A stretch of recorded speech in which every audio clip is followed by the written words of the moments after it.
Welcome to G Fun Facts Online.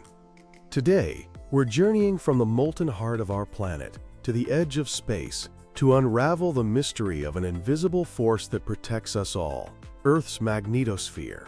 This vast magnetic cocoon is our first line of defense against a constant storm of solar radiation. For billions of years, it has nurtured life and our atmosphere. But scientists have discovered this guardian shield is weakening, sparking both intense curiosity and concern. This is the story of our planet's fading magnetic field. Imagine Earth hurtling through space. It's not a peaceful trip. Our sun bombards us with a stream of charged particles called the solar wind, traveling at hundreds of kilometers per second. Unchecked, this wind would strip away our atmosphere, leaving Earth barren, much like Mars. This is where the magnetosphere comes in. It's the region of space where our planet's magnetic field is dominant, acting as a dynamic shield that deflects the vast majority of these harmful particles. This protective bubble is constantly compressed on the side facing the sun and stretched into a long magnet tail on the night side. The source of this planetary shield lies deep within the Earth's core. Our planet has a solid inner core and a liquid outer core, both made of iron and nickel. Heat drives convection currents in this molten outer core. This movement of electrically conductive fluid, combined with the Earth's rotation, generates massive electrical currents. This process, known as the geodynamo, is what sustains our magnetic field. It's like a giant bar magnet, tilted about 11 degrees from our planet's spin axis. While the magnetosphere deflects most of the solar wind, some particles get through, especially during intense solar events. These disturbances are what we call space weather, and they can cause geomagnetic storms. But they also produce one of nature's most spectacular displays, the auroras. When charged particles are funneled towards the poles, they collide with atmospheric gases, causing them to glow in a dazzling array of colors. The aurora borealis and aurora australis are stunning visual reminders of the constant battle being waged high above our heads. Now for the concerning part. This shield is in flux. The idea of a weakening magnetic field sounds like science fiction, but scientists have been observing it for over a century. The first measurements date back to the 19th century with Carl Friedrich Gauss. Today, satellite missions like the European Space Agency's Swarm constellation give us an unprecedentedly detailed view. The data paints a clear picture.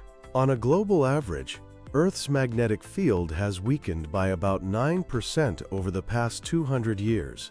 More recent data suggests the rate of weakening might be even faster, about 5% per decade. While this sounds alarming, paleomagnetic studies, which analyze the magnetic history preserved in rocks, show the current field is actually stronger than the average over the last million years. The weakening isn't uniform. There's a vast and growing region of unusual weakness stretching from South America across the Southern Atlantic Ocean. This is the South Atlantic Anomaly, or SAA.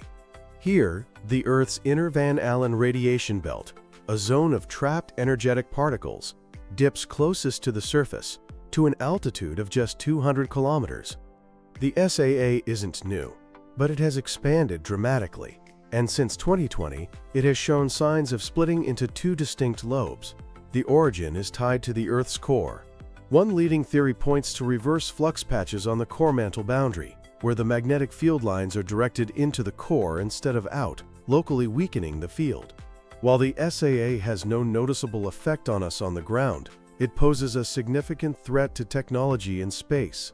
Satellites and spacecraft passing through it are exposed to higher levels of radiation, causing glitches and even permanent damage. The Hubble Space Telescope suspends observations when it passes through the anomaly. Astronauts on the International Space Station have even reported seeing shooting stars in their vision, caused by cosmic rays hitting their retinas.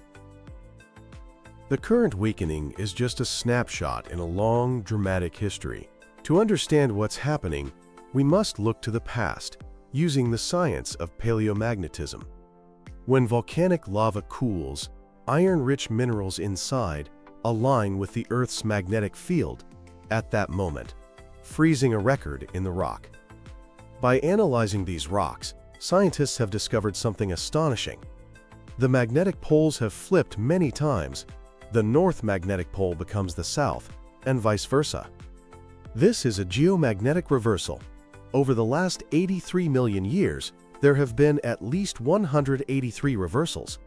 The intervals between them are random. The last full reversal was about 780,000 years ago. A reversal isn't instantaneous. It unfolds over thousands of years. The main field weakens, becoming chaotic, with multiple north and south poles popping up across the globe. But crucially, the field does not disappear entirely. There are also shorter-lived events called geomagnetic excursions, which are like failed reversals. A notable example is the Lachamp excursion around 41,000 years ago, where the field strength dropped to just 6% of its present value. This brings us to the big question. Are we heading for another reversal? The weakening field, combined with the rapid movement of the magnetic North Pole, suggests we might be in the early stages. The North Magnetic Pole, first located in the Canadian Arctic in 1831, has been drifting towards Siberia. In the 1990s, it moved about 16 kilometers per year. By 2007, that had accelerated to 55 kilometers per year. Predicting a reversal is currently beyond our capabilities.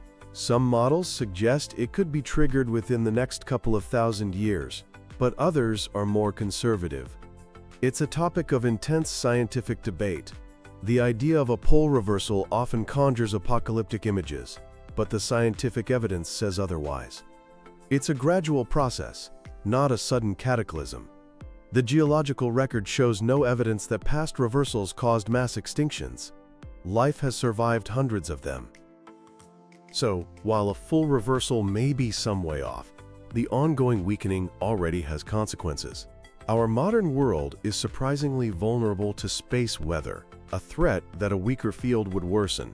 Satellites for communication and navigation are at risk from increased radiation.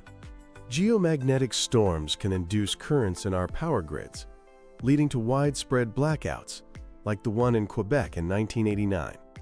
For life itself, the impact is less dramatic. The atmosphere is our primary shield.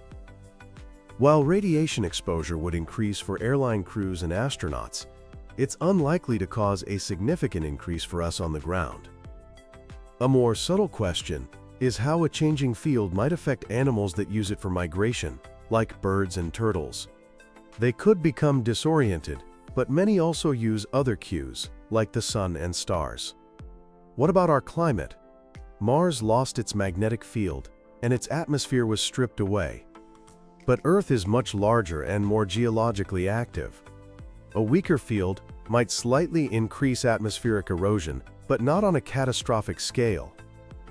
Links between the magnetic field and climate change are considered to be very small. The mystery of our weakening magnetosphere is a frontier of scientific research. Continuous monitoring from missions like SWARM is essential. Scientists are also developing more powerful computer models of the geodynamo to understand what's happening in the core. Given the risks, it's prudent to prepare by hardening our technology and improving space weather forecasting. The Earth's weakening magnetic field is a captivating reminder that we live on a dynamic planet. The weakening is a natural process, one that has played out countless times. The primary challenge we face is not to our existence, but to our technology. It is a story of a silent guardian, a dynamic shield, and a resilient planet, a story that is still being written in the rocks beneath our feet and the data beamed down from the stars. Thanks for listening to Fun Facts Online.